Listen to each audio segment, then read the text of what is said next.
মালাকুল মউতের ভয়ঙ্কর চেহারা দেখে বেনামাজির পুরো দেহের প্রত্যেকটা অঙ্গ প্রত্যঙ্গ থরথর থরথর থরথর করে কাঁপবে, চোখগুলো বড় বড় হয়ে যাবে।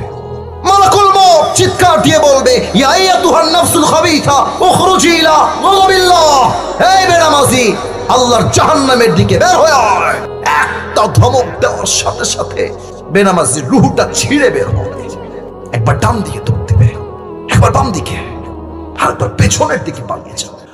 মালাকুল মউত যখন দেখবে বেনামাজির রূহটা আমার কাছে আসতে চায় না, মালাকুল মউত তার বাম হাতটা পেছনের দিকে, বেনামাজির রূহের দিকে মালাকুল মউত তার বাম হাত দিয়ে একটা থাবা দিবে। তার রূহকে যখন ধরে বুক থেকে এমনি টেনে হিচড়ে বের করে আনবে, হাদিসে আসছে একটা জীবিত ছাগলকে যাবেহ না করে তার চামড়া কেউ যদি ব্লেড দিয়ে কেটে ছিঁড়ে ফেলে, ওই ছাগলটার যে পরিমাণ কষ্ট হয় তার চাইতে কমসে কম 70 গুণ বেশি কষ্ট দিয়ে বেনামাজি বান্দার রূহকে কবজ করা হবে। বলেন সবাই নাউজুবিল্লাহ।